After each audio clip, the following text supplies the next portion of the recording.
Welcome to Dram Talk. I'm Brad. And I'm Daniel, and today we are joined by Brett Steele, founder and distiller of Spirit Thief Distilling Co.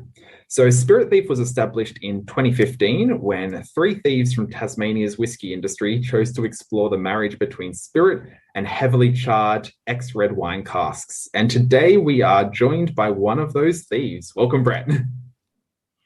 Thank you, guys. I'm very excited to be here. It's great to have you. So I figured we'd just start off with, I guess, a bit of introduction into yourself, your background, how you get to where you are today. Yeah, fantastic. Well, I'm coming to you guys live from our Huntingfield Bond stores, which are about 20 minutes south of Hobart here in lovely Tasmania. But it all sort of started out for me in South Australia as part of the wine trade. My grandfather worked for Hardy's Winery for about 40-odd years. They're just in McLaren Vale in Ranella. And that was where I was born and grew up around those heavier reds. So I was a cellar hand after university there, pumping over the red wines up in Renmark at Hardy's. And I spent a full vintage up there, really sort of mucking in and getting used to the reds, the Cabernets and Shiraz, etc., with wine production before jetting off to London for a couple of years as we do in our early 20s. Yeah.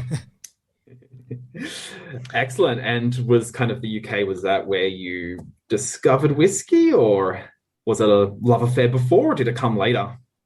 You know, it really was over in the UK. I can almost pinpoint it to a exact bar in London's West End called the Coal Hole. And I was maybe 21, 22. And a colleague of mine at the time bought me a 10-year-old Ardbeg. So that was really my first single malt Scotch whiskey to throw me in the deep end.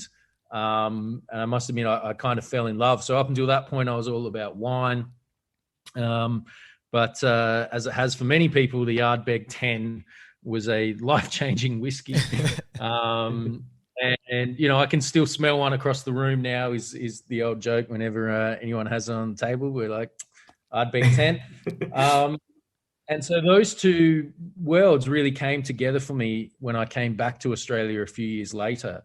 And, you know, then had a passion for not only wine production, but whiskey as well. And after spending 5-6 years in Melbourne and then up in Sydney, just after my 30th birthday, I decided to make the move to Tasmania as a permanent position, with the idea perhaps of starting a small bar that had a focus on Tasmanian spirits and Tasmanian wines. And that was 2013. So I've almost, be coming up to, 10 years, not too far away. Oh, that's awesome. And even so good just to hear that peated whiskey is what got you in. We're huge fans of peated whiskey. I think so many episodes on the cast here, we've just been constantly hammering on and yapping on just about peated whiskey. And always good to see another peat head. Yeah, I love it. You know, Ardbeg for me was that first love, and I've sort of, continued to follow on that side, and love my Isla whiskies. And, we do things a little bit differently here at Spirit Thief now, but we did get to have some fun with one peated release that we did as part of our exploration series last year. Oh yeah, I've had my eye on that one. The Belgrove, wasn't it? That's right. Yeah, the Belgrove, heavily peated, coastal peat from here in Tasmania, and we got to do a full maturation in our ex-whiskey casks, and then finished in Cabernet Sauvignon from Domaine A here in Tassie, which suffice to say was a divisive whiskey at the best of times. But some peat heads absolutely went mad for it, and others thought it was the most revolting whiskey they've ever had in their life. And I'm kind of proud on both sides of that one. So that was fun. We clearly sold out, but that was a project that was great fun to do. And a standout on both ends of the spectrum. That's right. But yeah, So, yeah, do you want to tell us a little bit more about, I guess, that kind of focus on wine and whiskey and how you got from there to the marriage and of those two and the creation of Spirit Thief? Yeah, absolutely. So when I moved to Tasmania here, 2012, and I started up in 2013 in the industry, actually running Tasmanian whiskey tours. So started that company about 6 weeks before Sullivan's Cove won their world's best single malt whiskey. And so I spent 6 years really being a tour guide and taking people around to the different distilleries, watching them grow for 5 or 6 distilleries here in Tassie to, upwards of now 50 to 60.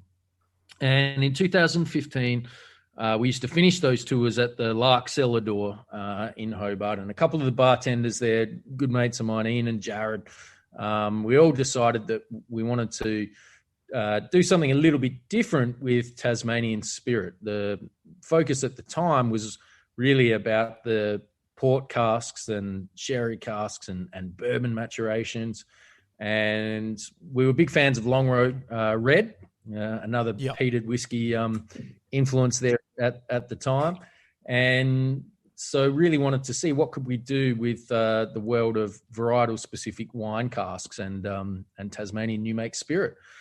So in 2015, we laid down what I called the pilot casks, which was American Oak Shiraz and French Oak Tempranillo, heavily toasted and charred, which we'd gotten from Adelaide back with my wine contacts with a good friend of mine who was the winemaker at a small vineyard.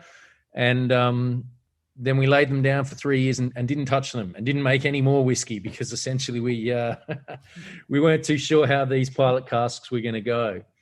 But in 2018, we were able to release them. There was only 110 bottles of each one.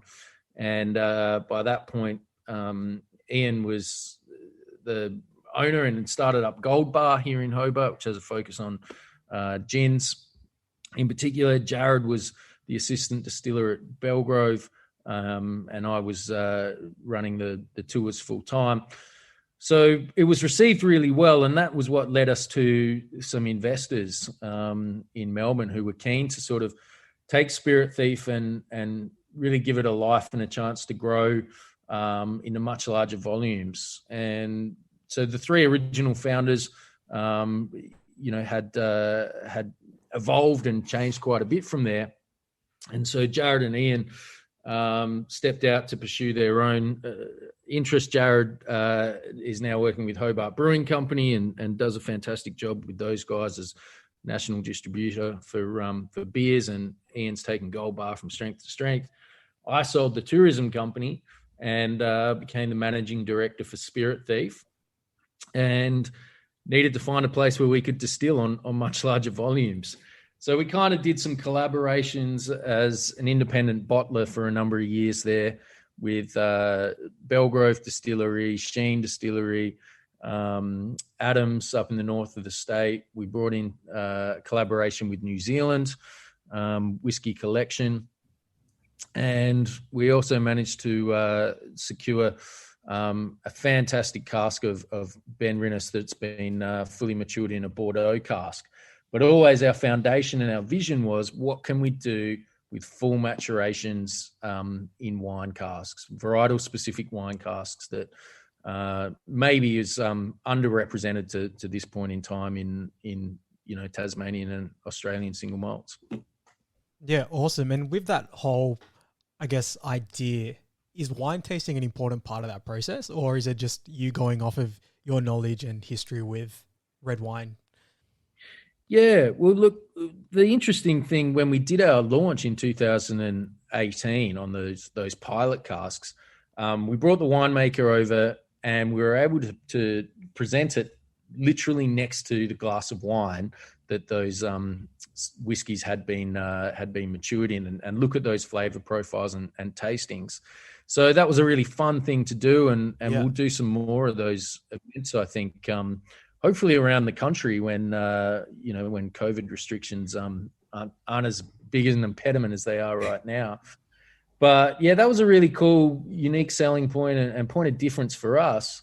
But what I really wanted this company to be about is the way in which the wine industry uses oak and treats oak for flavor profile is quite different to the way in which, the whiskey industry was using it. So we really wanted to look at how do we toast and char and recooper these casks to maximize an integration of these flavors from the wines with the spirit and the char and the tannin and the oak to give it balance, rather than just wet feel or finishing in red wine casks, which has kind of been the more traditional route that people have gone down. And when you talk about red wine maturations, quite a few people rightly so, haven't been big fans of just red wine style whiskeys. So we really wanted to get into that, break it down and show what maturations in varietal specific casks like Tempranillo and Grenache and Shiraz and Cabernet can do, and that there is a real difference when it's done with quite a bit of treatment and distinction with the oak. Yeah, that's super interesting. And I think that brings us to kind of a really exciting moment for you guys with your newest release, the Cellar Reserve Series. And what's extra exciting about that is we've actually got samples here with us. So yes. I think it's a great time for us to get into these ones. So we're looking at the American Oak Shiraz, the French Oak Tempranillo, and the American Oak Tempranillo. So I guess just like to guide us for the start, is there a Brett Steele recommended order with which we should try these? Yeah, look, we literally did the launch of this on Friday night, just gone here in Hobart, and so I think we'll start with the American Oak Shiraz there, Daniel, if you've got that one in front of you. And this was the first whiskey that we kind of knew that we wanted to lay down around it, because it's familiar. A lot of people know what to expect from their Shiraz. And with American Oak, you're going to get that creamy vanilla and strawberry jam, that kind of caramel fudge. We think there's a little bit of toasted hazelnuts going on in this whiskey. But on the nose, it's an easy entry point into red wine casks, because the American Oak still appeals to bourbon fans. And this is at 48.3% alcohol. So, not being fortified like the ports or the sherries, we've brought this ABV up and it still tastes and drinks like a 43 or a 45. So I hope, with this, people find an elegance to this style of whiskey that is also sessionable, for a dram here. So here we go. If you guys are ready, I've got my glass in front of me too. I know, we're ready. Get into it. Fantastic. On the nose, what do you guys get on this this particular dram? I mean, you're right. It is super creamy on the nose. Yeah, I can definitely see how inviting it is as well. It's got such a familiar dessert kind of feel on the nose. So even for me, that's immediately inviting, because I love sweet drams as well. And I mean, this isn't necessarily too sweet on the palate, but on the nose, it's got me by the hook. We have tried a few other whiskies that have gone through an aging process or a finishing process in red wine casks. I don't think we've had Shiraz. We mainly had a few Pinot Noir ones, but there is that kind of, there's a very distinct familiar note that it's hard to put down, but I'm guessing like the more I've tried different whiskies in red wine casks, the more I'm seeing that is kind of a characteristic of it. And it's one that I'm really enjoying. That's good. I mean, what's exciting about this trio and the way in which we wanted to bring out these three is that right now we have American Oak Shiraz, and then in a moment we'll have a look at the French Oak Tempranillo. So two different varietals, two different oaks. That was what we originally did. But the third one today is American Oak Tempranillo. So we can compare exactly the difference between what a Tempranillo and what a Shiraz tastes like, coming out of a very controlled experiment, if you like. But we'll save that part of the conversation up for when we get to dram number 3. And while we don't enjoy finish this, your glass, right? If you can come back, leave a little bit in there, and I want to compare Dram number 3 to Dram number 1 later on. oh, nice. Oh, it's super inviting. I don't know what it is. This is definitely a great opener for me. I can say that for sure. That's good, Brad. I like to start on the on this sweeter, more familiar notes that's going on. One of the things we discovered in the research and development is toasting and the charring of casks makes a huge difference to the integration of using a wine cask with spirit. If you don't toast and char, you end up getting, and we've seen it. We've literally seen experiments where the whiskey is pink. The spirit goes in, it sort of sits on top of the wine, and then you just get a winey kind of spirit that doesn't have that kind of flavor profile that we're trying to reach here. So, yeah, but the French Oak Tempranillo is the second dram. If you guys have poured a little one of that, this is an entirely different beast, and brings on the spice and the tartness, some of the citric elements and notes here as well. And hopefully not being fortified like the French oak sherry or a French oak port or something, it actually highlights a lot more of the oak flavor here. So these are lighter, more delicate, I guess, elegant styles of Tasmanian, single malt whiskey that are going to appeal to some people and not to others, and that's great. We just want it to be in a different part of the flavor wheel spectrum with these styles of whiskey. And I love my big, heavy drams. Big fan of heartwood and cask strengths, as much as they've always been there for me with Tasmanian whiskey is those heartwoods early on. And what Tim does, and he's only 100 meters up the road from us, so we go and spend a bit of time with Tim from time to time. And it's great what the Ducat guys are doing. But this is just a different plane in where where Tasmanian whiskey can be in what we're trying to do here. So one of the things I've noticed with this one is when I opened the little sample bottle we got, it was very heavy on like those honey, vanilla, bourbony style notes. But then like pouring it in the glass, it's really it's changed a whole lot. And there is kind of a lot more of the woody lime kind of sharper notes coming out. Yeah, definitely. For me, this is that, lime and citrus. There's floral notes going on here.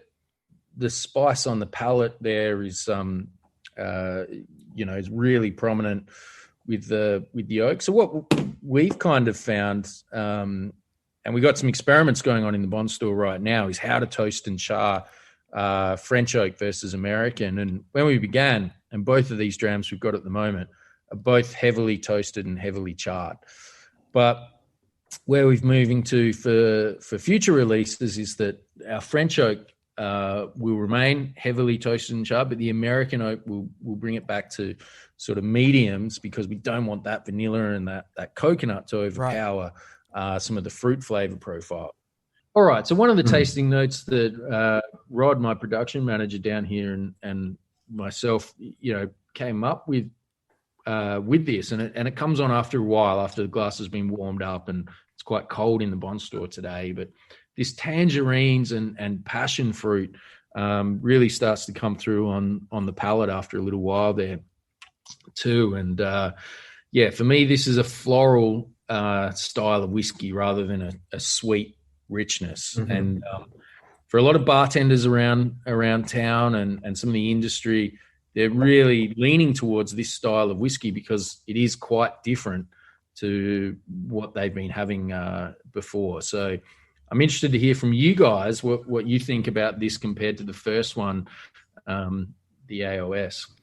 Yeah, for myself here, I think even doing this as a follow-up is really great because you're getting those citrusy notes and those stronger, zesty notes as well, which kind of balance out the sweeter that experience we had just before. And what I find so great about both of these as well, they're sitting at 48.3%, which, I mean, it's still a bit higher than your typical 43, and they don't drink like it. They're so easy to drink. Yeah, they really are. Sorry, Dan, after you, mate. Yeah, I was going to say they really are. And I think one of the main points of difference between these two, aside from kind of that like stronger combination between the citrus and the floral notes, is there's like an additional warmth to it, and not just like in an ABV type of warmth, but in like a spice kind of bordering on like a ginger or a pepper warmth that comes through and makes it just such a different palette from the AOS. Yeah, great. I'm really glad you mentioned that, because that's how winemakers are using the French oak here as well. And, you know, for when we get into wine, we can look at how, you know, where in the forests in France they come from, whether it be Burgundy or Bordeaux. And we've kind of looked at that for future varietals there as well. And, you know, from a wine perspective, you might use 20% new oak, which is really going to drive some of that pepper and zestiness and the spice. And the winemaker might opt to use, you know, 80% second and third fill wine casks. So for us, that's some of the flavor profiles that we're really pleased with that are coming out in these whiskies now too. And in terms of the ABV, yeah, you're exactly spot on. We talked about this just on the weekend, actually, that you know, they kind of taste like a 43%. So you see 48 there, but really there's a softness and a balance to these whiskies that if we brought them out at 43, they would, you know, be almost too soft. Yeah. And so by bringing it up to 48, we've really found that this is a sessionable style of where you can drink these whiskies that aren't carrying that sugar from the fortified ports and sherries that, you know, might drink at 43. Yeah. Cool. So should we have a look at whiskey number 3? Don't need any more encouragement than that. I was going to say, you don't need to tell me twice. I'm going to need another glass. So this for us was where it got really fun in terms of R&D, and being such a new company, you know, the investors and our new directors, since we've gone into, I guess, version 2.0, the evolution of our company here, from being an independent bottler now into being what I call a gypsy distiller, where I brew and distill twice a week down here in Huntingfield using the equipment. We're on the same site with Overeem Whiskey, who I'm sure you guys and all of your listeners are familiar with. Yep.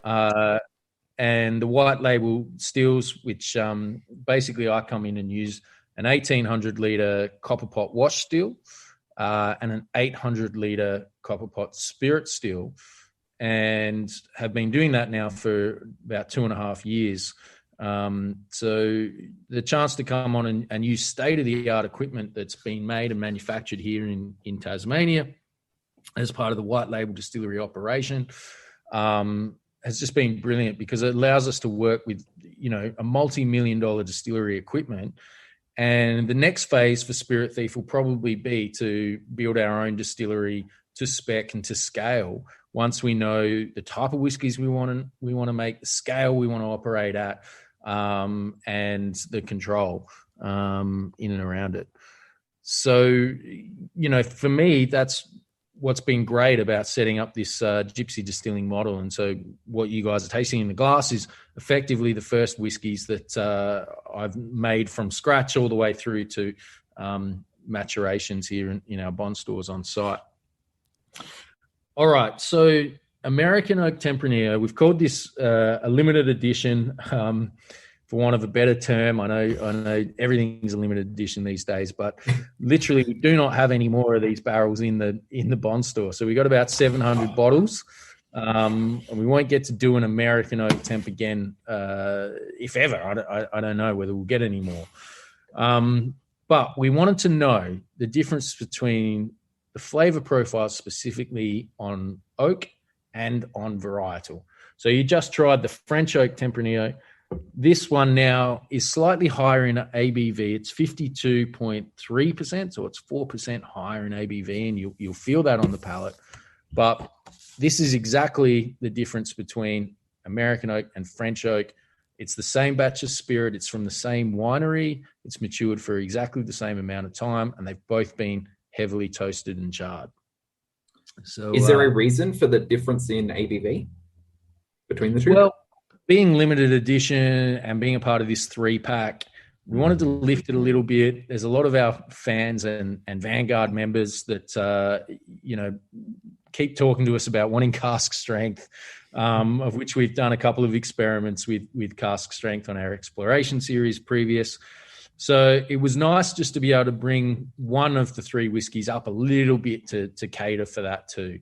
So 48.3, like I say, is where I think we sit really nicely for our entry-level whiskies, and then this is taking it up just a little bit of a notch for those that are, wanting to get on board. But have a taste or a nose of this. Tell me what you guys think. I can give you my tasting notes on this as well. But fun. This is a fun one for me. Yeah, I just had a taste, and I mean, it's something else. Like, I think if I'm kind of drawing notes from the prior two, upon the initial sip, I was getting more of those kind of woody, spiced, citrusy notes coming through. But just before they hit at the end with like the kind of spice or tang aftertaste you get, the kind of subtle, creamy, honey vanilla notes came in underneath and balanced out the palate towards the end. Yeah, it's just a really fun combination of the two, right? And with a little bit more ABV, it's more full bodied in there.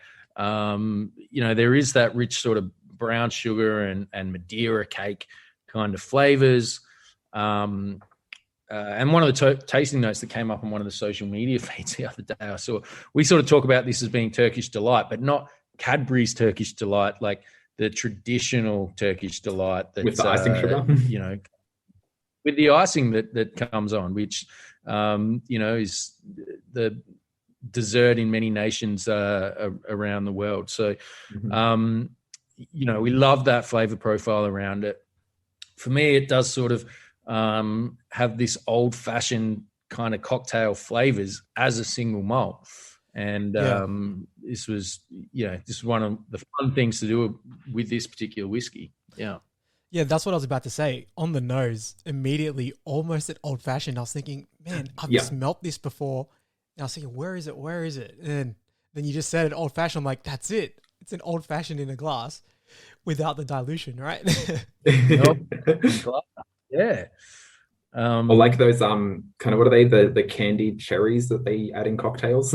Yeah, the maraschino cherries. Yeah, that's the one. Yeah, we've got that as a literal tasting note. There's a little bit of that blood orange in there, and we sort of tasted it here when we're in the marrying vat, and we're like, we figure this is almost a cocktail of a single malt. Cool. Yeah, no, it's really good. Having you guys on board and doing this live is really fun. But if we come back to number one, the American Oak Shiraz, and compare it to this, this is really what Spirit Thief set out to do, is sort of say that there are very distinct flavor profile differences in varietals of ex-red wine casks. It's not a generic field of just red wine style whiskies. We really wanted to lift the veil on that and say, well, here's the chance to try a Tempranillo. Here's a chance to try a Shiraz side by side, same winery. This is about as controlled an experiment as we can get with only one variable. And the fact that there's a slight ABV difference is the only other change going on there. But same winery, same batch of spirit. Oh, lost you again. Hey, guys. But I was, just like on what you were saying, I don't think you got to finish the point.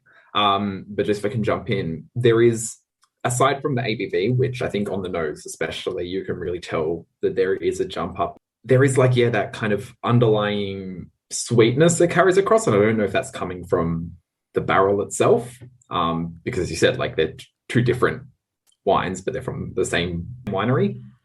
Yeah, both. So exactly the same batch of spirit.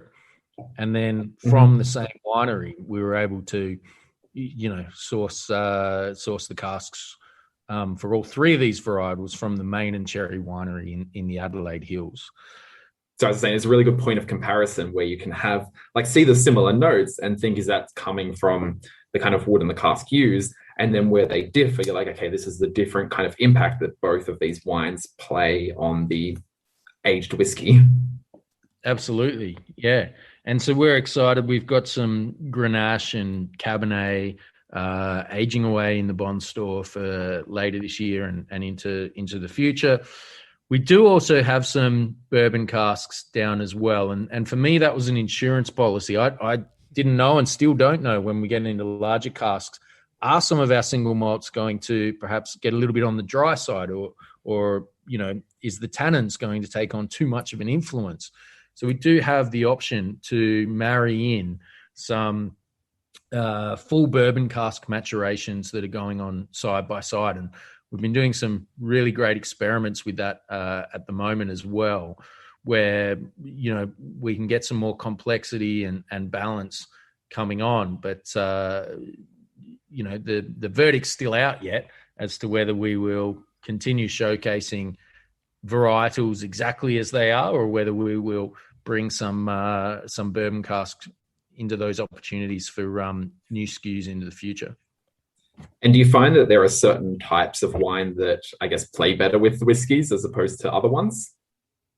Well, I think that's up to the audience and to the market to kind of give us feedback on. We're literally at such an early stage. I kind of, one of the jokes that I make here with the team is, I feel like we've been building this ship for 2.5 years, and now we just, we're in the harbor. We've put it in the water. We'll see if it floats and if people like these whiskeys. And then we'll set sail to the promised land and see how we go from there. But feedback so far, what I'm really comfortable with and happy about is that not everyone likes the same thing. But in amongst these three, there will be some people that are really drawn to the American Oak Shiraz. The first one we had, it's familiar. It's not that far removed from bourbon. There's a sweetness and a vanilla there. It was just a beautiful entry-level whiskey.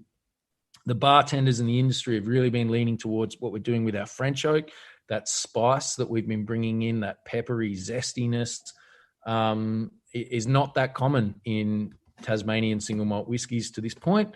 And then we get to do some cool stuff with limited editions, the American Oak Tempranillo, and we'll have some other limiteds coming out down the line there as well. So, it's not like there's one clear winner here in terms of which varietal is working the best for us as yet.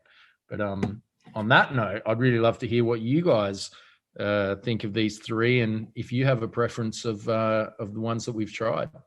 Yeah, Daniel, you want to go first? Yeah, okay. So I know we've spoken about this on the pod before, and like when it comes to, I guess, like kind of our preferred palate and flavor profile, I lean a little bit more towards the savory and the spiced. However, in saying that, one of the things I have really enjoyed, and especially going back and trying, not just having one and moving on to the next, but like leaving some and then coming back and revisiting, is there is kind of like a underlying dryness that is what I enjoy about red wine as well. And I think that's a common theme across all of them. And so while there are a lot of notes that I do really like, and I know you mentioned toasted hazelnuts. I can't say I've had toasted hazelnuts before, but I guess like in a similar vein, I'm picking up like toasted chestnuts too. So there are a lot of in the AOS, so the American Oak Shiraz. And yeah, I think we can totally legitimize the toasted chestnuts flavor note being pretty similar to the toasted hazelnuts in there as well. Yeah. But I think like when it comes to my overall preference, I really enjoyed the French Oak Tempranillo. Like, I think that's kind of where my preference on the palate kind of leans. However, I do enjoy kind of that borderline cask strength whiskies at the moment. So the American Oak Tempranillo is up there too, but I think it does fall second to the French Oak. And what about you, Brad? Yeah, so for me, I really like the American Oak Shiraz. And that's just because I lean towards a sweeter dram. So for me, that's definitely close to being out in front. But then again, I really enjoy that higher ABV. And going back to that American Oak Tempranillo, the way that I guess enters the palate and it almost packs a punch, then you're thinking you're in for a pretty heavy ride. But then the way that dissipates across your palate so evenly as well, it's pretty spectacular. And that is probably going to be my favorite. Great. Well, I think that that's sort of a vote each way across the three, which is great. And I swap and change out as well. My go-to at the moment, just because when we're down here in the bond store and we're packing bottles and sending them out around the country, now is the American Oak Tempranillo is the one that I think is the most fun and most enjoyable whiskey for me. And there's a lot going on in that one between, the complexities of the two and a slightly higher ABV. So that one just edges it out for me. And maybe because it's limited edition, I know that, it's not endlessly available. That's the one that I sort of go to first as well. Yeah. Yeah, I think that's what we find with cask strength whiskies is they do kind of offer a little bit more of a journey because you think you're in for one thing, but then it changes because it's just so many more flavors that the alcohol can carry across. But I just took another sip of that French Oak Tempranillo, and I don't know if it's because I'm in Canberra and it's very cold, but that heat that comes through in the spices on the palate is just so very satisfying. Excellent. Well, I'm really glad to hear that. And Brad, you'll be excited to know that if we do get to a cask strength release later this year, it will be from the American Oak Shiraz. Oh, so look out for an AOS cask strength, possibly coming down the line later this year. Oh, that is excellent news. Unlucky Daniel. I'll keep my fingers crossed. Yeah, so I think overall, the Cellar Reserve Series here, damn, it's really well worth your time to have a look and check it out. Just, I think, like you mentioned, showing the different expressions that red wine can actually offer and impart on a whiskey is really, really impressive. And the fact that we've had them side by side here and the ability to go between the American Oak Shiraz and then the American Oak Tempranillo, you're really able to see the nuance in the wine and how it's affected the whiskey. And that's been, I guess for me, it's been really enjoyable because I don't necessarily do it too often. I'm more sitting back, enjoying a dram and maybe not playing too much thought onto the aging process, but more enjoying the flavors and the notes that I'm picking out. And getting to that today was really, really good. Fantastic. Well, yeah, we really, the goal for Spirit Thief is to create a sessionable style whiskey that you can enjoy whether you're thinking about it or not, but that it's in a slightly different area of that flavor wheel that is refreshing and is a little bit unique and different. So we hope to continue releasing whiskies that allow people to try something that maybe isn't, similar to everything else that they've had a chance to look at before from red wine casks. So do you have a teaser for what's next? What's on the lookout? What we should look out for from Spirit Thief? Look, on Friday night when we did our little sold-out launch here in Hadley's Hotel in Hobart, we did have a fourth whiskey that was part of this tasting, which I've called the Future Black release at this point because we haven't named it as such. But put it this way, when I started brewing 3 years ago, almost on site here, we started playing around with yeast strains. And so the whiskies we've had today have been all done with a traditional M1 style turbo whiskey yeast, which gives us, beautiful flavor profiles. But I really wanted to explore that side of production. And so where we landed was to combine an Abbey Ale yeast together with M1. And what that allowed us to do was ferment at a slightly lower temperature, which gives us some more of these forest fruits and truffle kind of flavors and more of this red fruits component in the spirit itself. And so from that point on, we've matured all of our whiskies in that style. And so we've developed our own new make spirit that is specifically Spirit Thief, and we think complements these different varietal of red wine casks coming down the line for us. So our next release, currently called Future Black, but it's just a working title, is with our new make spirit recipe, and that's currently looking at American Oak Cabernets and bourbons, and so we'll bring that out. What the ratio yet is, we're still resolving here in our working bond stores, but we're very excited about that. And of the group on Friday night, the guys were who were in the room were very excited about that whiskey coming out later this year. So that's probably about as much as I can say about that one for now, man. I wasn't in the room and I'm already excited. All right, that's good to know. So Future Black and American Oak Shiraz cast strength. That's what I'm looking forward to.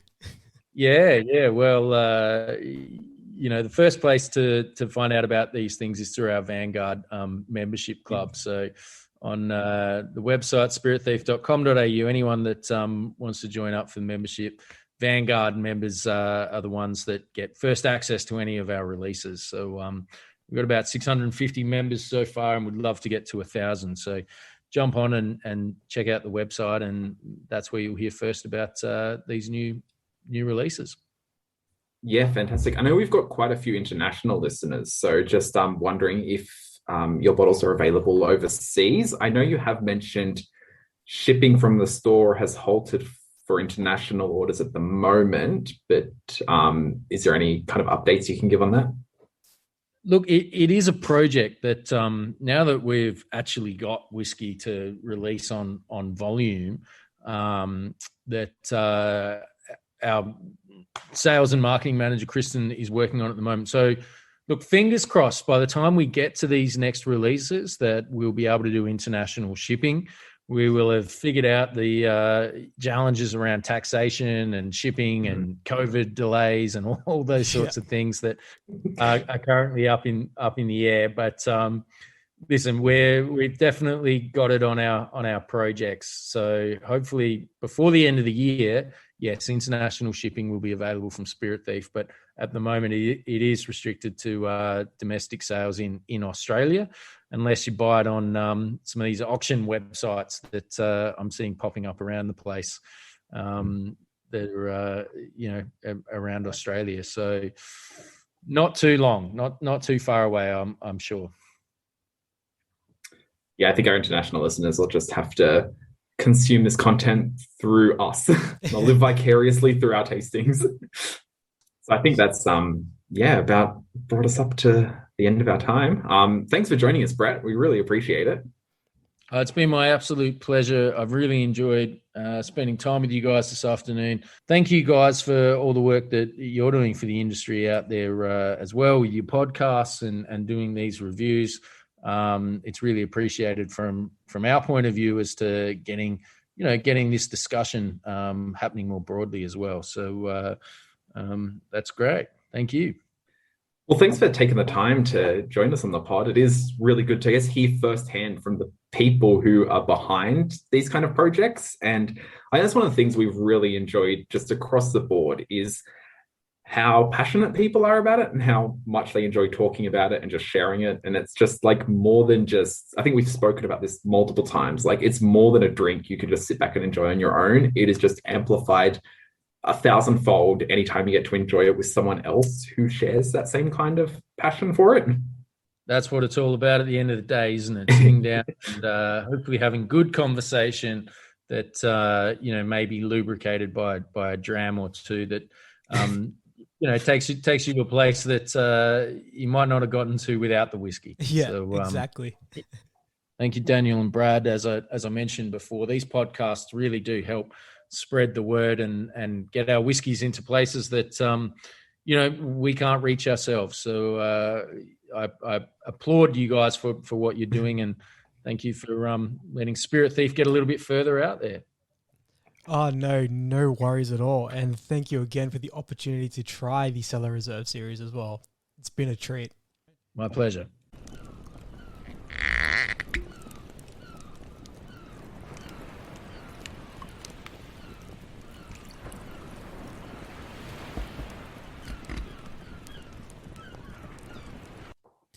All right, ladies and gentlemen, that about wraps it up for today. Thank you for joining us, and a huge thanks again to Brett and the team at Spirit Thief for helping to organize this episode. As always, you can reach us at dramtalk.au@gmail.com if you wanted to get in touch with us, for anything whiskey. We love to hear from you. Otherwise, you can reach out to us on our other socials, Dram Talk Podcast on Instagram. Just love to engage with you guys.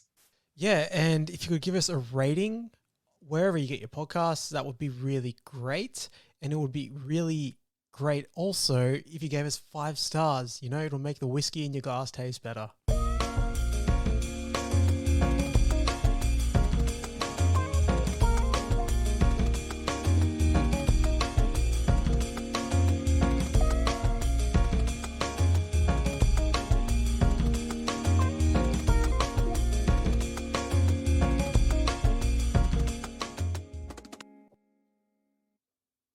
Pour another dram!